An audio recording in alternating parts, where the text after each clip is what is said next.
Movie की शुरुआत में 100 साल पहले फ्रांस के सिटी में एक समुद्र किनारे होने वाले कॉन्वेंट को दिखाते हैं, जहां मैरी नाम की एक लड़की ग्रो अप होती है। उसे बचपन से ही समुद्र में तैरना बहुत ही पसंद है और अब वो एक टीनेजर बन चुकी है। कॉन्वेंट की नंस के कई बार मना करने के बावजूद भी वो समुद्र में जाकर स्विमिंग करती है और मस्त एंजॉय करती है। असल में मैरी फ्रांस के किंग की बेटी है और उसके जन्म लेते ही उसे कॉन्वेंट में भेजा गया था और वहाँ की नंस उसकी देखभाल करती हैं। अब नंस उसको डांटते हैं कि ऐसे पानी में तैरना नहीं चाहिए, लेकिन वो उनकी एक नहीं सुनती। वहाँ की नंस उसे ये तक कहकर डांटती है कि क्या तुम्हें किसी शैतान की आवाज सुनाई देती है जो तुम पानी में यूं जाती हो। तब मैरी उन्हें जवाब देती है कि क्या मुझे कुदरत की खूबसूरती को महसूस करने का भी कोई हक नहीं है। अब वहाँ के किंग लुइस को दिखाते हैं जो युद्ध में सफलता पाकर अपने देश के लोगों से मिलने आता है। तब उसके दुश्मन का भेजा हुआ एक आदमी उसे शूट करता है और गोली लगने से लुइस घोड़े से नीचे गिरता है।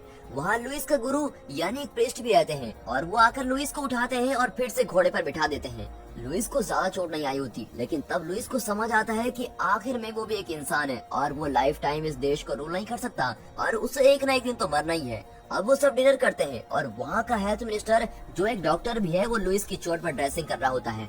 तब प्रीस्ट लुइस से कहता है कि तुम इस तरह अकेले रहकर क्यों इतनी मेहनत कर रहे हो, तुम्हारी बेटी कॉन्वेंट में बड़ी हो रही है, उसे यहाँ क्यों नहीं बुला लेते। तब डॉक्टर लेबर्ट लुइस से कहता है कि मैं एक रिसर्च कर रहा हूँ और उस रिसर्च के लिए मुझे एक मरमेड की जरूरत है। उस मरमेड के खून से मैं आपको इमॉर्टल बना सकता हूँ। क्या आपको बिना मौत की जिंदगी जीने की ख्वाहिश नहीं है। इसे सुनते ही लुइस भी इमॉर्टल होने की आशा में उस मरमेड को पकड़ कर लाने के लिए ऑर्डर देता है और कुछ लोगों को समुद्र में भेजता है। अब अपनी जान को रिस्क में डालकर लुइस की ऑर्डर को ओबे करते हुए कुछ लोग समुद्र के बीच आते हैं। जो उस ग्लास से दूर देख रहा है वही हमारा हीरो येव्स है। अब वो कुछ देख लेता है और नीचे उतरकर सभी से कहता है कि सारे बॉम्ब रेडी रखो। अब ये कहकर वो पानी में बॉम्ब फेंकता है और वहाँ ब्लास्ट हो जाते हैं। फिर कुछ देर बाद देखते हैं तो जाल में कुछ फंस जाता है। फिर वो काफी फोर्स लगाकर जाल को ऊपर उठाते हैं। अब देखते हैं कि दो मरमेड जाल में फंसे हैं और वो मरमेड जाल से बाहर निकलने की कोशिश करते हैं। फिर पता चलता है कि उनमें से एक मेल मरमेड है। तब उसे कोई सोल्जर शूट करने जाता है और ये उसे रोककर उस मेल मरमेड को फिर से पानी में छोड़ देता है, क्योंकि इन्हें सिर्फ फीमेल मरमेड की जरूरत होती है। फिर वो लुइस को कबूतर के जरिए खबर भेजते हैं कि उन्होंने मरमेड को पकड़ लिया है और लुइस भी इस खबर को सुनते ही खुश हो जाता है। लेकिन प्रीस्ट को ये सब पसंद नहीं आता और उन्हें लगता है कि इमॉर्टल बनना भगवान की इच्छा के अगेंस्ट जाना है और ये सब शैतान का खेल है। और फिर वो लुइस की रिक्वेस्ट करने पर उस कॉन्वेंट में जाकर मैरी को लुइस के महल में ले आता है। अब क्योंकि मैरी पहली बार महल में आई होती है, इसलिए वो उसकी खूबसूरती को देखकर बड़ी सरप्राइज होती है और अब पता चलता है कि मैरी एक बहुत अच्छी म्यूजिशियन है और वो वायलिन भी बड़ा अच्छा बजा लेती है। अब लुइस को सुबह जगाने के लिए काफी म्यूजिशियन मिलकर वायलिन बजाते हैं। उस दिन सुबह लुइस वो सुनकर उठता है और कहता है फिर से यही म्यूजिक, ये सुनकर मेरे कान पक गए हैं। शायद प्रीस्ट मैरी को इस म्यूजिक बजाने के काम के लिए यहाँ लेकर आए हैं। अब सुबह उठने के बाद लुइस प्रीस्ट से अपने सिंस के लिए क्षमा मांगता है, क्योंकि उस रात वो कुछ लड़कियों के साथ था। यहाँ मैरी को एक अलग बिल्डिंग में लेकर जाते हैं और उस बिल्डिंग में सिर्फ मेड्स रहा करते हैं और वो मैरी के लिए एक बड़ा खाना अरेंज करते हैं। वहाँ मैगली नाम की एक मेड मैरी से फ्रेंडली तरीके से बात करती है और मैरी भी उससे लुइस के बारे में काफी कुछ बातों का पता करती है। अब उस देश के एक छोटे राजा होते हैं जो काफी वेल्थ और प्रॉपर्टी के मालिक होते हैं। उनका बेटा जीन लुइस से मिलने आता है और वो साथ में लुइस के लिए काफी महंगे गिफ्ट भी लाता है और वो लुइस के लिए बर्थडे गिफ्ट के तौर पर अलग से एक्सपेंसिव चीजें भी वहाँ लेकर आया होता है। अब लुइस उससे उसके पिता के हालचाल पूछते हैं। तब वो कहता है कि उनकी तबीयत ठीक नहीं है और वो कुछ दिन तक ही जिंदा रह पाएंगे। फिर खाना खाते समय प्रीस्ट लुइस से कहता है कि तुम मैरी की शादी जीन से क्यों नहीं करवा देते और लुइस को भी ये आइडिया पसंद आता है। यहाँ मैरी एक मेड की कॉस्ट्यूम में महल के बाहर जाती है। तब वहाँ के लेडीज उसको घूरती हुई देखती है। वो सोचती है कि मेड इतनी खूबसूरत कैसी है, पर मैरी एक स्टैचू को देखती है और वो उसकी सुंदरता को देखते रह जाती है। तब वहाँ से लुइस आता है और उससे डरकर अचानक पैर स्लिप होकर वो पानी में गिर जाती है और फिर जीन आकर उसे पानी से बाहर निकालता है। फिर वो पूरी तरह से भीग गई है ये देखकर लुइस वहाँ आता है और अपना कोट प्यार से उस पर चढ़ा देता है और वो चला जाता है।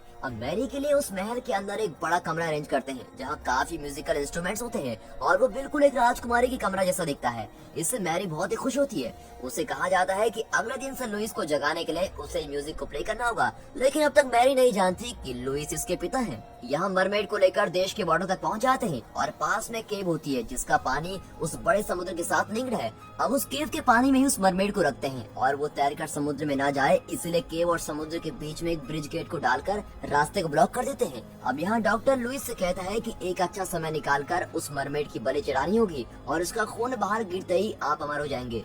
फिर वे सब मरमेड को देखने जाते हैं और मरमेड भी उन्हें पानी में से छुपके से देखती है। तब डॉक्टर कहता है कि इसकी तबीयत इतनी खराब क्यों लग रही है, हमें बलि देने के लिए एक हेल्दी मरमेड की जरूरत है और अगर वो हेल्दी रही तो ही हमारे प्रेयर्स का असर होगा। और वो ये से कहता है कि अब इसे हेल्दी बनाना तुम्हारी रिस्पॉन्सिबिलिटी है और अगर ऐसा नहीं हुआ तो तुम्हें जेल में डाल दूंगा। यहाँ जब मैरी अगला दिन कौन सा म्यूजिक प्ले करना है ये सोचती है, तब उसे कोई आवाज अपनी तरफ अट्रैक्ट करती है और वो उठकर सीधे उस केव में पहुंच जाती है। फिर वहाँ आकर वो उस मरमेड को देखती है। शायद उस मरमेड ने ही अपनी कुछ शक्तियों को यूज करके मैरी को यहाँ बुलाया है। अब सबसे डरने वाली मरमेड मैरी से बिल्कुल नहीं डरती और वो उसके पास आने की कोशिश करती है, लेकिन तब तक येव्स वहाँ आकर उसे भगा देता है और वो पानी में जाकर कहीं छिप जाती है। अब मैरी वहीं बैठकर वायलिन को प्ले करती है और उस म्यूजिक से मरमेड भी बहुत खुश होती है और उसकी तबीयत भी धीरे धीरे ठीक होने लगती है। येव्स से नोट करता है और सोचता है अरे वाह, क्या म्यूजिक भी एक दवा बन सकती है, और येव्स मैरी को लाइक करने लग जाता है। अगले दिन सुबह मैरी वायलिन को प्ले करती है और उस म्यूजिक को सुनकर लुइस खुशी से जाग जाता है और उसे म्यूजिक भी बहुत पसंद आता है। अब मैगले एक फंक्शन का बहाना करके मैरी पर एक खराब मेकअप लगाती है। असल में लुइस का बर्थडे होता है और उसके लिए फंक्शन अरेंज किया होता है। फिर हम मैरी को बिना कोई मेकअप किए एक सुंदर ड्रेस में देखते हैं जो बिल्कुल एक प्रिंसेस लगती है। फिर लुइस उसे उसके साथ डांस करने को कहता है, लेकिन मैरी कहती है कि उसे डांस नहीं आता। तब लुइस कहता है तो क्या हुआ, मैं तुम्हें सिखाता हूँ, और ये कहकर उसे कुछ स्टेप सिखाता है और फिर मैरी भी डांस करने की कोशिश करती है, लेकिन अभी भी इसे पता नहीं है कि लुइस इसके डैड हैं। और उसी समय जैन मैरी को लाइक करने लग जाता है। फिर फंक्शन के बाद आसमान में स्काई क्रैकर्स के नजारे सभी लोग खुशी से देख रहे होते हैं और मैरी चुपके से उस केव में मरमेड से मिलने जाती है और वो येव्स के साथ बातें कर रही होती है। तब डॉक्टर ये दोनों को बातें करते हुए देख लेता है, लेकिन मरमेड की तबीयत ठीक हो रही है ये देखते ही वो वहाँ से चला जाता है। अब अगले दिन लुइस मैरी के साथ एक गार्डन में जाता है। तब मैरी उससे पूछती है कि आप अक्सर लेडीज के साथ इस गार्डन में आया करते हैं। इस पर लुइस कहता है कि नहीं, मैं आज 18 साल बाद यहाँ आ रहा हूँ। 18 साल पहले मैं जिससे प्यार करता था उसके साथ यहाँ आया था और उसकी तस्वीर भी बनाई थी मैंने। आज तुम्हें यहाँ लेकर आया हूँ तो तुम्हारा भी स्केच बनाऊंगा, और ये कहकर वो उसका स्केच बनाता है और मैरी को बहुत ही पसंद आता है। फिर महल जाते ही डॉक्टर लुइस को खबर देता है कि अब मरमेड की हेल्थ ठीक हो गई है और उसी समय दूसरी अनाउंसमेंट भी आती है कि उस छोटे राजा की मृत्यु होने के कारण अब उसका बेटा जीनी उसकी प्रॉपर्टी का मालिक बनेगा। तब उस फंक्शन में मैरी और येव्स को देखकर लुइस समझ लेता है कि मैरी येव्स को पसंद करती है। फिर उस मरमेड को उन्होंने किस तरह से पकड़ा था इस बात को एंटरटेनमेंट के लिए वो बोल रहे होते हैं और उस समय किसी बात पर जेन और येव्स के बीच कुछ आर्गुमेंट्स होते हैं। फिर एज यूजुअल मैरी चुपके से उस केव में जाती है और वो अचानक पानी में कूद जाती है और वो इस मरमेड के साथ स्विम करती है। उसे लगता है कि मरमेड इसे कुछ कर देगी, लेकिन ऐसा कुछ नहीं होता। इनफैक्ट मरमेड उसके साथ फ्रेंडली मैनर से पेश आती है और वो उसके एकदम पास आ जाती है। तब मैरी उसे प्यार से टच करती है और देखती है कि उसका चेहरा बिल्कुल एक इंसान के चेहरे जैसा है। तब बाहर से जैसे येव्स मैरी को पुकारता है मरमेड भाग जाती है और मैरी भी पानी से बाहर आती है। तब येव्स उससे पूछता है कि अगर तुम्हें कुछ हो गया तो मैं क्या करूँगा। अब अगले दिन सभी हंटिंग के लिए निकलते हैं। तब मैरी और येव्स घोड़े पर सवार होते हैं। तब मैरी दोनों के बीच एक रेस रखती है और वो घोड़े को तेजी से भगाकर आगे चली जाती है। अब येव्स उसे बचाने के लिए उसका पीछा कर रहा होता है। तब मैरी सामने कोई चीज पर टकराकर गिर जाती है और उसके हाथ में गहरी चोट आती है। फिर येव्स उसे महल में ले जाकर डॉक्टर से उसको चेक करने के लिए कहता है और डॉक्टर कहता है कि उसके हाथ में फ्रैक्चर है और उस पर ड्रेसिंग करता है। अब मैरी को भी बहुत पेन होता है। यहाँ पर मरमेड भी कुछ आवाजें करके चीख रही होती है और उसको सुनकर लगता है कि वो कुछ कहना चाहती है। अब ये समझते हुए येव्स मैरी के कमरे में जाकर मैरी को उठाता है और उसे उस केव के पानी में डाल देता है। फिर वो मरमेड मैरी के पास में आकर काफी बार उसके चारों ओर चक्का लगाती है और थोड़ी देर में उस पूरे पानी में सुनहरा रंग चढ़ जाता है और पूरा पानी चमकने लगता है। फिर जब मरमेड और भी ज्यादा तेजी से उसकी चक्का लगाती है तब एक ब्राइट लाइट मैरी के चारों ओर फॉर्म होती है। फिर देखते हैं कि मैरी का हाथ बिल्कुल ठीक हो गया है और उसको देखकर सभी सरप्राइज हो जाते हैं। अब डॉक्टर भी कहता है कि इसका हाथ कल फ्रैक्चर हुआ था लेकिन आज ये बिल्कुल ठीक है। इस पर मैरी कहती है कि ये सब उस मरमेड की वजह से हुआ है और डॉक्टर भी कहता है कि देखा आपने, मैंने कहा था ना कि मरमेड के पास कोई पावर है। तब लुइस उसे कहता है कि मरमेड की पावर को यूज करने के लिए हमने कोई बड़ा प्लान बनाया है। अब ये सुनकर मैरी कहती है कि आपने सही डिसीजन लिया है। अच्छा, तो आप इस मरमेड की मदद से कई डिजीजेस से सफर कर रहे लोगों का इलाज करने वाले हैं। उसे लगता है कि लुइस ने ऐसा प्लान किया है, लेकिन उसे नहीं पता कि वो मरमेड की बलि चढ़ाने वाले हैं। फिर ये उसे बताता है कि इस मरमेड को यहाँ किंग के लिए लाया गया है और इसे यूज करने के लिए उन्होंने बड़ा प्लान बनाया है। तब मैरी उसे कहती है कि किंग इसे नहीं मारेंगे और मुझे उन पर पूरा विश्वास है। और फिर वो दोनों साथ में घूमते हैं और बातें करते हैं। इस तरह वो दोनों एक दूसरे से प्यार करने लग जाते हैं।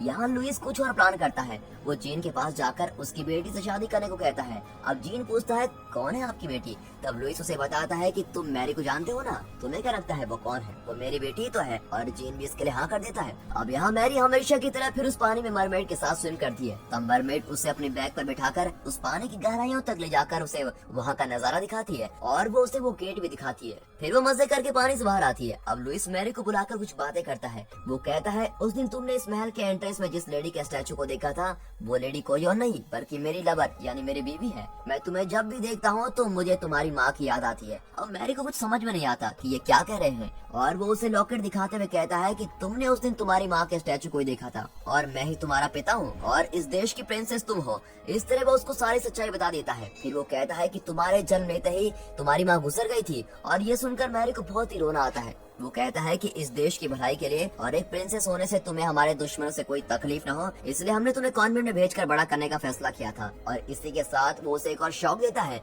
ये कहकर कि उसे जेन के साथ शादी करनी होगी, लेकिन इसके लिए मैरी मना कर देती है। तब लुइस ऊंची आवाज में कहता है कि तुम्हें मेरी बात माननी पड़ेगी और ये एक पिता का नहीं बल्कि एक किंग का ऑर्डर है। अब ये सुनकर वो कहती है ठीक है और फिर जोर से रोते हुए वहाँ से भाग जाती है। यहाँ प्रिस्ट मरमेड के पास जाकर उसे देखता है और सोचता है कि ये तो इतनी खूबसूरत है और इनोसेंट है और ये इसको मारने वाले है। फिर वो उस डॉक्टर से मिलकर उस मरमेड को मारने से रोकने के लिए बातें करता है, लेकिन लाख समझाने पर भी डॉक्टर नहीं मानता। अब यहाँ मैरी महल से कहीं भाग न जाए इसलिए उसके कमरे के बाहर 2 सोल्जर्स को रखा जाता है, लेकिन मैरी उसकी विंडो से छलांग लगाकर भाग जाती है और उस केव में जाकर मरमेड से मिलती है। तब मरमेड उसकी पावर से असल में उस दिन क्या हुआ था और वो कैसे फंस गई थी ये सभी बातें बताती है। वो मैरी से अपनी आंखें बंद करने को कहती है। अब आंखें बंद करते ही वो देखती है कि 2 बॉम्ब्स उस समुद्र में ब्लास्ट होने से मरमेड की फैमिली उसमें फंस जाती है और तब वो मरमेड अपने हस्बैंड और अपने बच्चे के साथ रहती थी और उसी समय जाल में उसका हस्बैंड फंस जाता है और उसको बचाने के लिए मरमेड अपने बच्चों को दूसरे मरमेड को सौंपकर अपने हस्बैंड के पास जाती है और फिर वो भी जाल में फंस जाती है और वो लोग उसके हस्बैंड को शूट करने की कोशिश करते हैं। तब येब से उसको बचाकर फिर से पानी में डाल देता है। अब ये सब देखकर मैरी हैरान हो जाती है और वो बाहर आती है।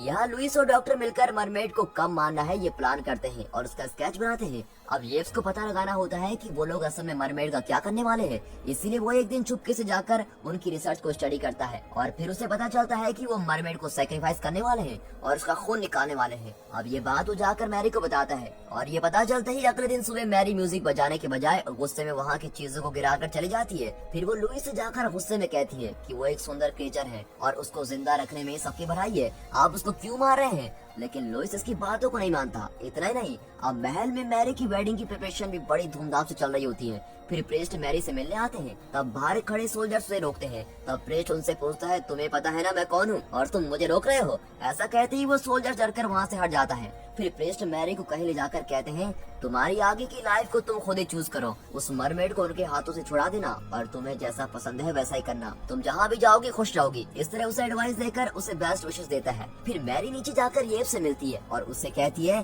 कि हमें किसी भी तरह उस मरमेड को बचाना होगा, लेकिन वो नहीं मानता। वो कहता है कि अगर किंग को ये पता चल गया तो वो हमको मार डालेंगे और मुझे जेल में नहीं जाना है। लेकिन इन सब बातों से मैरी नहीं डरती और वो उसे कहती है कि प्लीज उसे बचाने में तुम मेरी मदद करो। तब वो उसे पूछता है कि तुम्हारी वेडिंग की प्रिपरेशन कैसी चल रही है और वो जवाब देती है कि मैं उस वेडिंग को छोड़कर भागकर आना चाहती हूँ और तुम्हारे साथ ही भागना चाहती हूँ, तुम क्या कहते हो। और ये सुनते ही येब्स की खुशी का ठिकाना नहीं रहता और वो उसकी मदद करने के लिए एग्री करता है। फिर वो समुद्र और केव के बीच में होने वाले उस गेट को ओपन करते हैं और उस दिन सोलर इक्लिप्स होने वाला है और मरमेड को बलि चढ़ाने के लिए ही इस दिन का प्लान किया गया है। इसलिए पानी का लेवल कम होने के कारण केव और समुद्र के बीच गैप ज्यादा होता है और वहाँ जाने के लिए एक बड़ी छलांग लगानी पड़ेगी और इसीलिए उस गैप में पानी भरना होगा और ये कैसे करेंगे इसके बारे में वो दोनों सोचते हैं और जल्दी भी वहाँ से एस्केप होने वाले हैं। ये सोचकर वे किस करते हैं और मरमेड उन दोनों को प्यार से किस करते हुए देख लेती है। फिर वे पानी के फ्लो को रोकते हैं और उसे बचाने के काम में लग जाते हैं। तब तक वहाँ डॉक्टर आ जाता है और 2 सोल्जर्स को भी साथ ले आता है। सोल्जर्स उन्हें शूट करने की कोशिश करते हैं।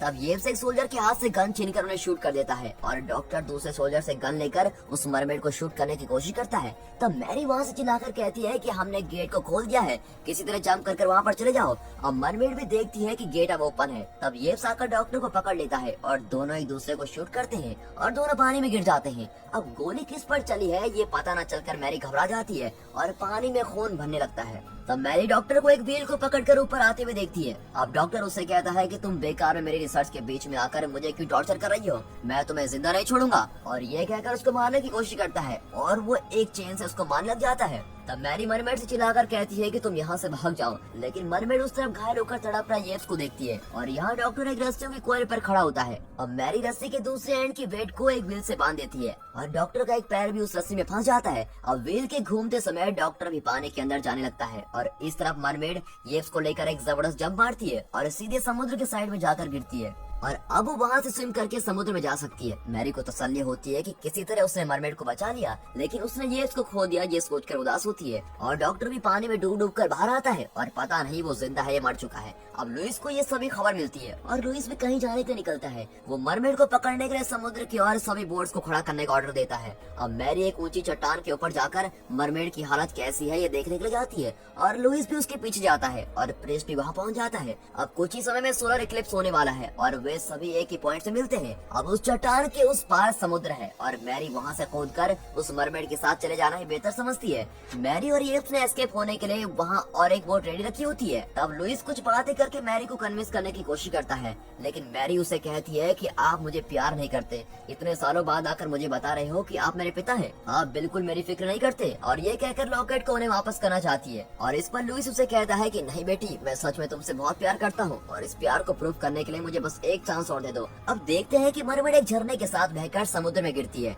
इतना ही नहीं, वो येव्स को भी अपने साथ लेकर समुद्र में गिरती है और उसने येव्स के जख्म को भी ठीक किया होता है। अब सोलर इक्लिप्स का समय पास आता है और मरमेड को बलि देने का समय भी आ चुका है, इसलिए सभी सोल्जर्स उस मरमेड को शूट करने के लिए उस पर अपने गन्स को एम करते हैं। तब मैरी लुइस से कहती है, अब आप डिसाइड कीजिए कि इस मरमेड को मारकर आप जिंदा रहना चाहते हैं या फिर इस मरमेड को छोड़कर मुझे जिंदा देखना चाहते हैं। अगर आपने मरमेड को मार दिया तो मैं भी पानी में कूदकर जान दे दूंगी। इस तरह धमकी देकर वो उस लॉकेट को पानी में डालने के लिए रेडी रखती है, लेकिन वो अपने मन में ये सब सोचती है कि मरमेड उसको बचा लेगी। फिर वो सॉरी डैड कहकर उस लॉकेट के साथ पानी में गिर जाती है और इस तरफ लुइस घबराए खड़ा रहता है, ये सोचकर कि मैरी को क्या हुआ होगा। अब मैरी जिस फोर्स से पानी में गिरती है उस वजह से उसकी सांसें फूलने लगती है और सोलर इक्लिप्स भी चल रहा होता है। तब एक सोल्जर उसे पूछता है कि हमने सही एम कर रखा है, आप कहें तो हम मरमेड को शूट कर दें। तब लुइस धीरे से अपना हाथ ऊपर करता है और शूट का ऑर्डर देने के बजाय उन्हें रोक देता है और कहता है उसे छोड़ दो। फिर मरमेड मैरी के पास जाकर कई बार चक्कर लगाती है और वो एरिया सुनहरा होकर चमकने लगता है। अब मैरी भी ठीक होकर अपनी आंखें खोलती है। असल में सोलर इक्लिप्स खत्म होने के बाद उस मरमेड को बलि देने का कुछ फायदा नहीं होगा, इसीलिए माइंड में इस तरह प्लान करके मैरी बिल्कुल सोलर इक्लिप्स स्टार्ट होने के समय पर ही पानी में कूद जाती है ताकि इक्लिप्स पूरा होने तक उस मरमेड को जिंदा रख सके और मैरी को सिर्फ मरमेड ही बचा सकती है। इसलिए इक्लिप्स चलते समय अगर मरमेड को मार दिया होता तो मैरी जिंदा नहीं बच सकती थी और इसलिए लुइस ने उस सेकंड में तुरंत मरमेड को न मारने का डिसीजन लिया था। अब लुइस उन सारे बोट्स को वहाँ से निकलने को कहता है। फिर मैरी पानी में वो मरमेड जिस जगह रहती है वहाँ जाती है। तब मरमेड उसे अंदर बुलाती है और उसे अपने बैग पर बिठाकर मरमेड की दुनिया को दिखाती है और उस खूबसूरत नजारे को मैरी भी देखकर बहुत ही खुश होती है और वहाँ हजारों मरमेड जी रहे होते हैं। तब उस मरमेड का बेबी भी उसके पास स्विम करता है और मरमेड को अपनी फैमिली के साथ खुशी से रहते देखकर मैरी बहुत ही खुश होती है। और फिर अंत में मूवी का टाइटल द किंग्स डॉटर डालकर ये मूवी यहाँ पर खत्म होती है।